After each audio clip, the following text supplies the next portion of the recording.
Madam Mayor, members of council, again, the purpose of tonight's presentation is to provide council a public presentation of the town's acquisition efforts and what has been termed our transparency report, which is being presented at council's request. And the purpose of this report is to provide an accounting of all of the expenditures to date related directly to the acquisition efforts and also other related costs that the town has incurred over these past 6 years. Before I begin, I would like to state that the report itself is a one-page document. It is available by the front door as people came in. If you did not get a copy, please, there's copies by the door. So feel free to avail yourself of those copies. Also, a copy of the PowerPoint presentation is at the door as well. So you can get a copy of the PowerPoint presentation and a copy of the report itself, should you choose to do so. Just as an aside, the one thing that I'd like to, just as a little bit of background in terms of how we got to this point. This report became necessary again at council's request, but it relates to the town's efforts to acquire Liberty Utilities, formerly known as Apple Valley Ranchos, and bring that utility into the public domain as a public utility. And the reason that that we're here tonight, and again. This has been discussed many times, is an issue of rates. It's plain and simple. It's rates. The rates in Apple Valley are more than twice what they are in Hesperia and the surrounding communities, Victorville, Adelanto, Barstow. Our water rates are excessively high. That is a complaint that we have continuously fielded from our residents. And in fact, before this process began, it was not uncommon that I would personally talk to residents 2 and 3 times a day about their water bills and how high their water bills were, literally in the hundreds of dollars. And it struck me, and the reason I mention this is that it struck me in terms of the one of the arguments put forward by the prior speaker in his presentation about big business. And, you know, I really have no opinion on that issue, but I do have an opinion on big business and its impact in this eminent domain process. Tonight, we're here as a public entity presenting to the public, our residents, customers of Apple Valley Ranchos, a full accounting and a full reporting of every penny that we've spent on this process. Big business, Liberty Utilities, a company that is based in Toronto, Ontario, has yet to provide one single public disclosure of any of the amounts of money that they have spent, ratepayers' money that the residents of our community are paying out of their pockets in this process, fighting the town's eminent domain process. And in fact, they've taken to the point of castigating the town at every effort.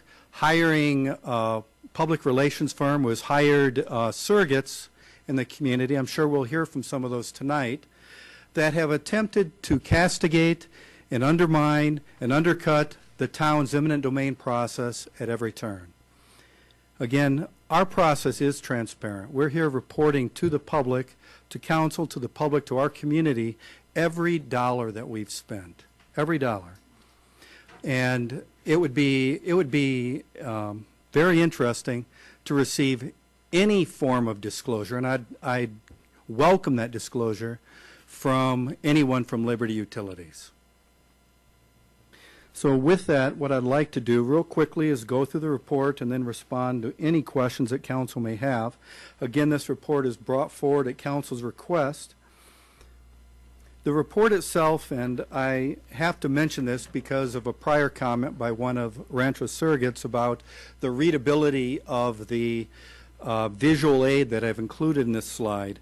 This is intended to be a representation of the document itself. This is the document that it's available by the door so that you can read it. The document that's presented in this slide is simply to illustrate that this is in fact the document that we're talking about. But I would encourage anyone that would like to see this document, please get a copy by the door and you can follow along during this report. This report is prepared, it's considered a pro forma financial statement. It's prepared in conformity with our professional accounting standards set forward by GASB, that's Government Accounting Standards Board, and NCGS, it's a National Council on Government Accounting Standards. It includes all categories of expense that the town has incurred since we've initiated this acquisition process. And I do also want to point out, again, in response to a comment from a surrogate at a prior presentation that I presented, is that it's not separately identified within our budget in terms of this acquisition cost. Well, the reason it's not separately identified within our budget document is our budget document is adopted at the fund, department or organization and activity level, and we don't have a separate activity entitled acquisition of Liberty Utilities. Therefore, the individual expenditures occur in the various departments, divisions, and activities throughout the budget that are affected by this eminent domain process. Collectively, those expenditures, however, are all presented here, providing a full disclosure of every penny that's been expended through this process. Again, it also includes a summary of the public record requests that we've received from the Rancho's surrogates, and an estimate of possible future costs that we may incur, as well as other information that council may deem appropriate for inclusion. The current report, and this is important, I believe, in terms of highlighting the period of time that this pro forma financial statement covers, is from January of 2011 to August 31st of 2016. Well, that's just short of 5 years. So the importance of pointing that out is in terms of the total accumulated costs over this 5-year period, we've spent, as you can see within the report, a total of about $1.6 million, or roughly about $266,000 a year, each year for the last 5 years. Attorney's costs, as they're noted within this document, to date, again, over that roughly just short of 5-year period, we've expended $974,205. We also have attorney costs on other related cases, but the direct costs associated with the acquisition process are $974,000. The other related costs we've expended over the same period, $932,827. And that, again, it relates to rate cases and advice letter filings with the CPUC where we've opposed rate increases that have been requested by Apple Valley Ranchers and had attempted to get those rates set aside or not approved by the CPUC. It's been in response to Liberty Utilities, aka Rancho's, opposition to the town's attempt to use recycled water on our parks and our golf course. It's been in reviewing the over 100 public records requests that requesting over 230,000 documents that we've received from these Rancho surrogates. It's been in opposing the acquisition of Yermo Water Company, which is a water company that's over 30 miles north of the town of Apple Valley and has now been purchased and incorporated into Liberty Utilities Apple Valley. It's been in opposing the Carlisle merger, opposing the Liberty Utilities merger, and it's been in preparation of the JLAC audit.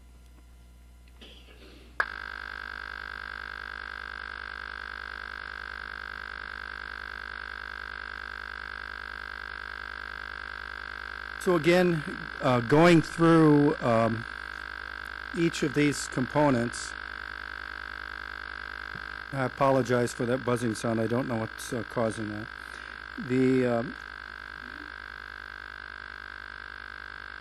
Again, the town spent, in terms of the advice letter rulings, $381,562.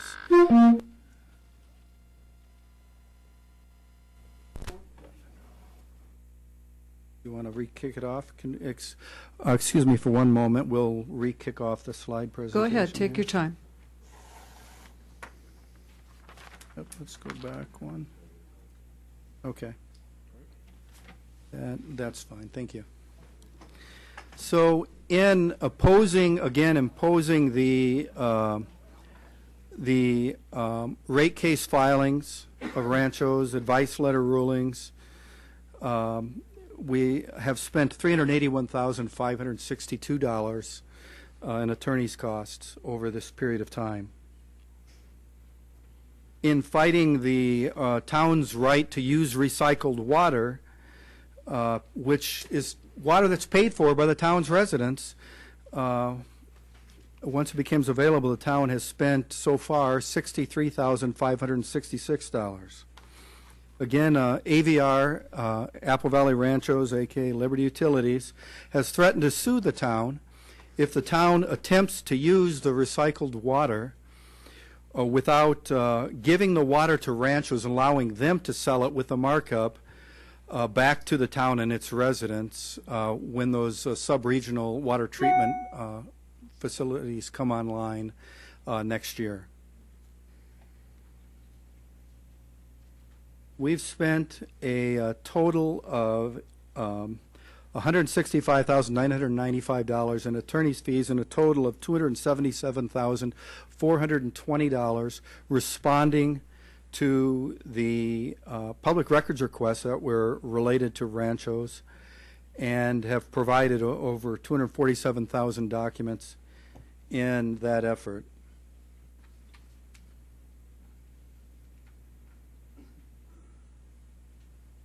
Again, and I pointed out here, and I just wanted to emphasize this again, we've yet to receive any form of the same disclosures from Ranchos, and to this date I have not received a single document from Ranchos related to this acquisition process.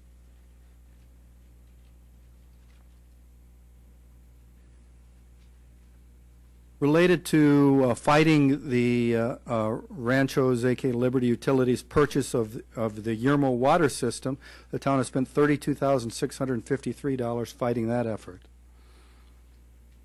The initial repairs and upgrades based on their own filing were estimated at $7.7 million. And based on actually based on a statement that was made at this podium by Chris Schilling, the former CEO of Park Water System, which was the direct parent company of Apple Valley Ranchos. We believe that the residents of Apple Valley will eventually pay the costs of those improvements, and there will be an attempt to incorporate those improvement costs in Liberty Utilities rate base.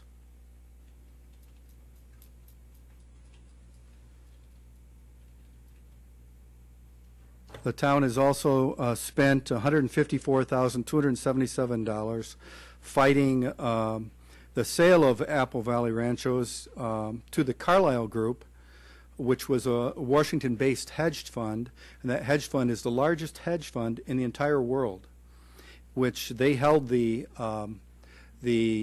Park Water System in their infrastructure investment fund for the purposes of gaining the guaranteed rate of return provided to them by the California Public Utility Commission of 9.7%. The town also spent $71,768 so far fighting the sale of Ranchos to Liberty Utilities, a Canadian firm.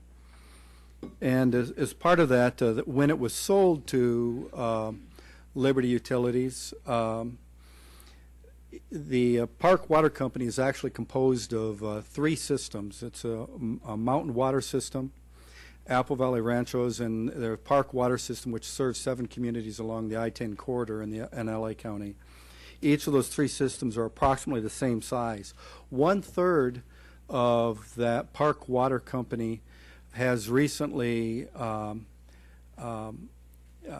mountain water system has recently, through the eminent domain process, has been acquired by the city of Missoula, Montana for $88.6 million. And that is, we believe, the high end of the value that we would expect in this acquisition process as well. High end of the range. The reason that Algonquin Power and Utilities, the direct parent of Liberty Utilities, was interested in acquiring this system was, as they put it, that California provided a favorable regulatory environment and opportunities to deploy capital at a guaranteed rate of return. So what we're seeing and what is effectively efforts to gold plate the system, to invest in the system to earn 9.7% on every dollar that they invest.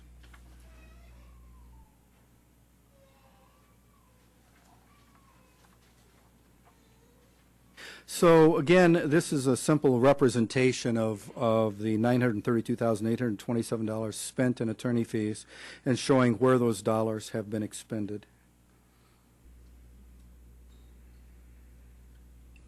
In the direct acquisition costs, again, the total is spent is $1,595,313.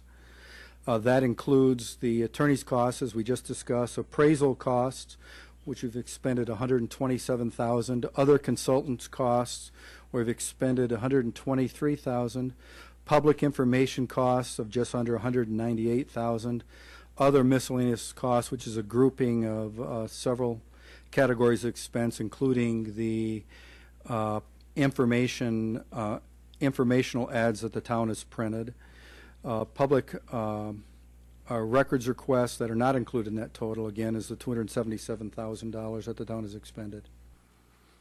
And this slide simply represents those totals as a percent of those categories of expense as a percent of the total. Again, the public records requests of that $277,000, $111,000 of that related to direct staff costs and providing that information to Liberty Utilities and those that they had proffer those requests. In terms of estimated future costs, again, as is outlined in the report, we've created an estimated expenditure at this point of $3.5 million. The total that we've expended over this roughly 5-year period is $1.6 million. That would leave $1.9 million expended of the total amount that we expect to spend at this time.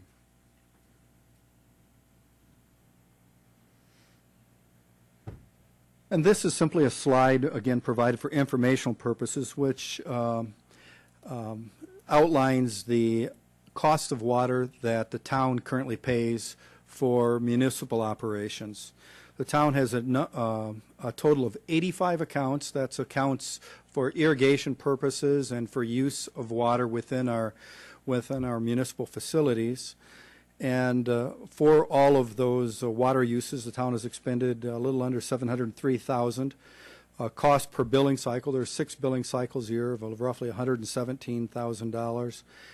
Cost per account of $8,200 annually, or the average bill across those 85 accounts of about $1,400. And the average number of surcharges on each of our bills is about 6. It's important to note that this cost is actually a reduction from the last report that we presented. of over $125,000. So the town's been able, through conservation and use of the well at the golf course, have reduced our water costs by $125,541.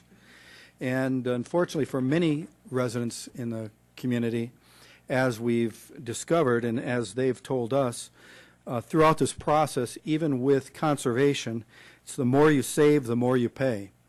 And the Ranchos, aka Liberty Utilities, has an interesting mechanism that's provided for them by the CPUC called the Revenue Adjustment Mechanism. And what this mechanism does is allow Liberty Utilities to add a surcharge to their customers' bills to provide that guaranteed rate of return to them that they've been guaranteed of 9.7%.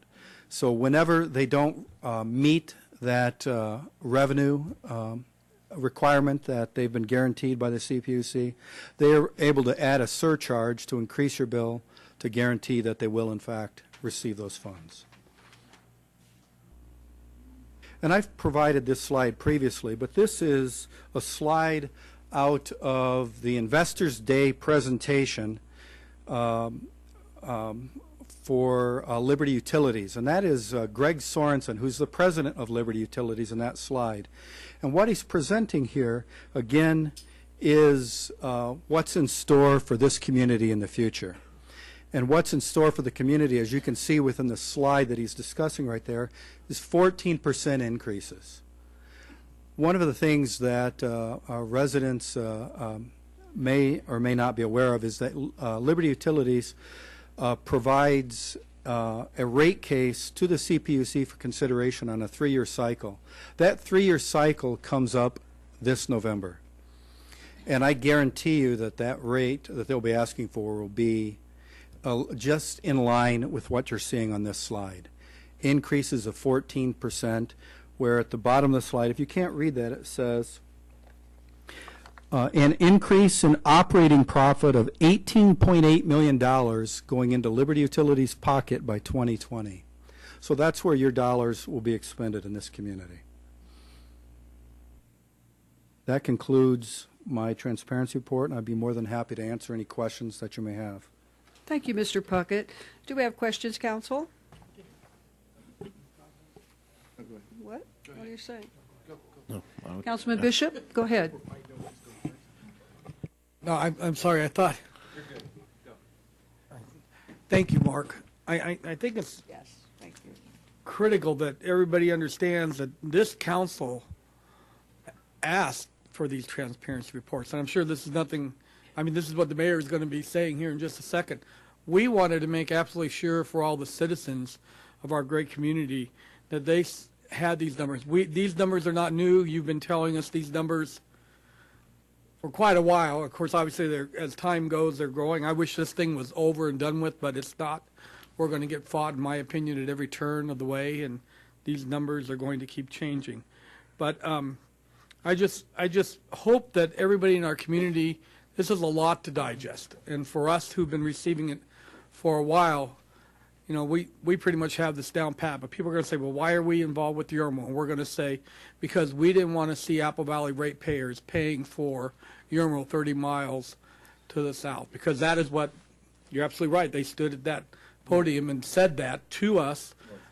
What's that? North, excuse me, thank you. Said that to us, that that's the way it's going to be. So for all of these items that you put in here, recycled water, you know, we've received their letters of intent to sue us, the notification in URMO, the Carlisle, the Liberty merger. These are all things that we've been dealing with for a couple years, and we think it's critical that it's transparent to the public. And I guess I don't have a specific question, because we're the ones that asked you to make sure, you know, that you had a good report. Other than, I'll make this statement. This council, not the staff, are the ones that, and you know, people come to the staff and say, you know, why my water bill so high?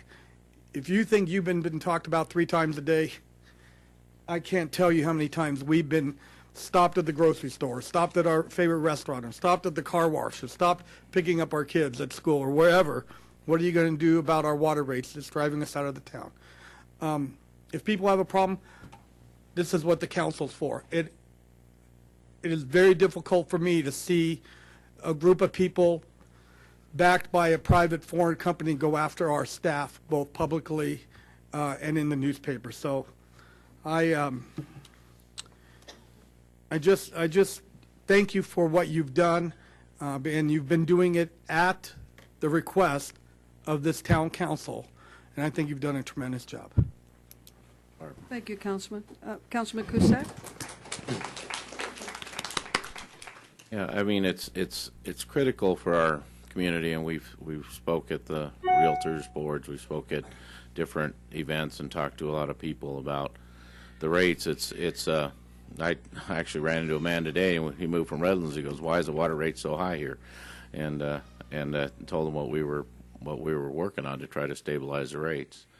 The biggest challenge for us is to stabilize the rates. I mean, Liberty is already guaranteed a profit, and they're guaranteed a percentage every year to go up.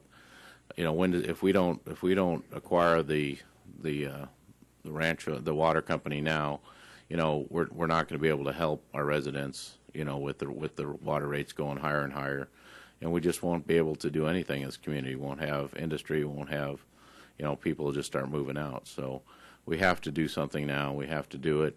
We have to get we have to get the acquisition gone through. I appreciate your report, Mark. It's very precise, and anybody that can look at numbers can see what's going on with what we're doing, and I appreciate the report. So thank you. Any other comments? Councilman Emig? Just a quick comment. Thank you, by the way. And I think I had about 6 surcharges, too. I agree. I got a document. That was it, the bill. Mark, I just wanted to point out you've done an excellent job. Fantastic. I think what was said, you have brought transparency from this town of Apple Valley to the citizens. The propaganda and the garbage that's going on from the water company, I think the citizens can see through that, and I hope they do. I want to thank you very much. I know it takes time. You work hours diligently on these numbers. And again, I don't really have any questions, because when you have a document that answers all the questions, you don't really have any questions. So thank you. Councilman, Mayor Pro Tem, pardon me. Now. That's all right. Well, I wanted to point out one thing, and you can confirm this with me regarding surcharges. And a lot of questions I get asked is why all of a sudden is the town council interested in this? And it really isn't an all of a sudden thing. As you expressed, that these figures go back 5 years, and in fact they go back way further. In the town of Apple Valley, I've been here 14 years, and the council literally every year, if not, and particularly every 3 years, fighting the rate case in representing the community and the citizens, because this room gets filled every time somebody gets their new rate case structure, and we commit to fighting that. Both in Sacramento, we've asked them, San Francisco. In several cases, we've actually had the attorneys and the judges and folks come here and actually hear our residents, and we are successful. And we have been able to reduce sometimes those costs and those rate increases by up to anywhere from 5 to 10% each time. But and this is where the question is, and it's almost to avail, because in 2009, CUP has that adjustment. I think you used a term where they can go back and surcharge, and it isn't necessarily quantified. It isn't necessarily to go after their profits. It's to bring back the revenues that they had projected to get in, but in case if they didn't get that, would reduce their profits, because that's what they'd have to use to invest, as the rest of us business people use profits to invest in our business to grow it. It's a different case on a public utility. So I just wanted to point that out. And is that kind of, and I don't know the figures, because it seems like as soon as we get it down 5%, it comes right back in the form of surcharges. So it's I think that's where the council came to the conclusion that fighting these rate increases and fighting them in San Francisco was getting us absolutely nowhere, spending several $100,000s a year in attorneys' fees, expenses in town, and staff time. And that kind of, and the other, and I'll mention one other thing while you can maybe adjust this. It wasn't really mentioned I know Larry has a building in Apple Valley, probably sprinklered. I do in Apple Valley, but I also have 2 buildings owned outside of Apple Valley. And I know some things are coming that I'm a little bit concerned about in the future that was brought up over the weekend, which I wasn't even aware of. I pay, just to give you an idea, my monthly bill from my Apple Valley store every 2 months is about $109. So a little over 50 to 60 bucks, which includes surcharges and the $40 meter. I don't use much water there. But I pay a $99 a month, $99.92 a month called service charge or standby fee for fire sprinklers. So that's $1,200 a year I pay, and that's, way more than even my water bill. And I had, we were looking at it and had 2 copies of it looking at it. And I went and looked, and Victorville's, it may be included in their service charge, but it's not. I don't pay a standby fee just in case I need water there. Last year, the state of California required that all buildings in the state of California, all the buildings, all new construction, whether it's 800 square feet or over 5,000 square feet, need to be sprinklered. And as I understand it, I'm hearing, and this came from the real estate company, that they are now being charged a $75 homeowners, in addition to their water bill, being charged $75 for the standby fees. And I don't know, for not commercial, but for home use. And I don't know if you've heard that, or if anybody's heard that. But I heard that from a real estate agent that was selling a home, and they said that someone had told them they're getting charged $75 standby fee, which is in addition to the rates, in addition to the surcharges and everything else for standby fee on the sprinklers. So that could have a tremendous impact as the community grows and try to get homes and building costs as well, which would be difficult, obviously to fight. If I could real quick, Do you know anything about that? I do, but I think I want to make absolutely sure, because this is just an argument I went through 25 years ago in Victorville when they stopped the sprinkler surcharge. Your companies like yourself, Scott, but almost every single company in Apple Valley are paying more if you take their monthly charge, because they have to pay for this monthly, compared to your 2-month charge, are paying more for a standby fee. They don't use an ounce of water. The water's coming in through the same pipe, but they're being charged in most cases twice more than what they would be paying every 2 months, like you had just said, for standby water in case there's a fire in your sprinkler system. By the way, if you do have a fire in your sprinkler system, the fire sprinkler is going to put it out at 1/10 of the water that firefighters would use, but you're going to pay for it through the meter anyway. So just absolutely, the fact that Apple Valley Ranch, the fact that Liberty, a Canadian company, does this to our business people, just absolutely amazes that this continues. And Scott, I have done some research on this, and I wish I had more information, but to this date, I haven't been able, and I think you're talking about like single-family residents? Single-family residents. I They're have required, not. but I'm not sure what the... Yeah, they are required. All homes are required in the state of California to be fully sprinkled. Our fire protection district follows state law and does a great job at that. I have not been able to find where there's a charge like there is on commercial buildings at this point. But I think the fact that they're doing it to the commercial buildings, the retailers, the business people who you all want to move into our community, they come to us and say, why are we paying for this in Apple Valley? Why are we paying a charge for not using a drop of water? And fire sprinklers are a great invention because it reduces the use of water versus one sprinkler head putting out 10 gallons a minute and it puts out the fire within minutes versus 10 minutes later the firemen get there using tens of thousands of gallons of water to put out the fire. It amazes me that this water company does this to our really great business people in our community. I'm sorry, I guess as an ex-fire chief, that's just a real pet peeve of mine. That's great information. Were you finished? Yeah, I was just referring to the economic development and the investments and that's a whole for a different discussion. But there's the incentive to invest in infrastructure to help economic development isn't there under the private where public would be looking to invest.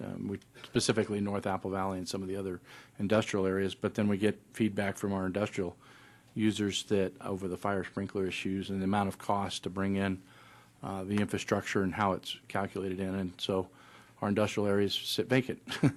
And that is an issue, and I know, even myself, you just pay the bills, and pretty soon you start looking at the bills and wondering. But I did hear, and maybe we could look into that, I did hear from a real estate agent over the weekend that they had heard from a homeowner that they were buying a new home, and that that was just built, and it was 2,500 square feet, sprinklered, and it was going to be $75 a month. But I don't know, that was secondhand, but we'll look into that. Councilman Nassif, 87% of the water utilities throughout the nation are municipally owned. 87%. I'm not aware of any of those, and in fact, other private utilities that have a similar type of fee such as that. Our neighbors don't. One of the things that's interesting is, and we spoke about this a moment ago, is Victorville and Hesperia, our municipally owned water system, their rates, Hesperia's rates are half what our residents are paying, Rancho's customers are paying in Apple Valley. And what's significant about that is that water comes from the same adjudicated water basin, the exact same adjudicated water basin. So it's coming out of the ground, out of the same source, and the residents in Apple Valley pay twice for that water what the residents in Hesperia pay.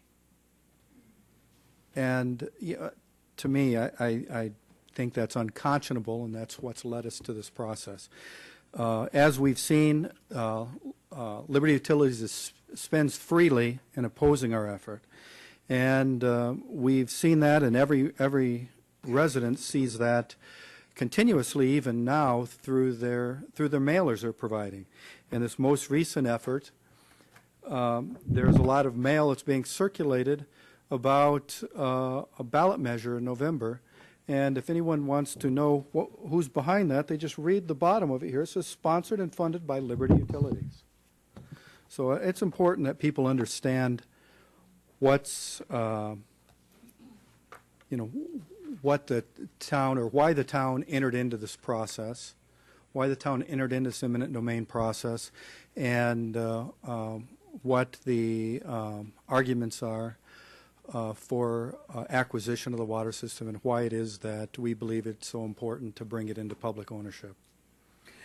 I'd like to make a quick comment that for me, it started with citizens, as we've heard here today, approaching me when they're out shopping or whatever. And even today, I've had folks approach me and say, what do you help us with the water?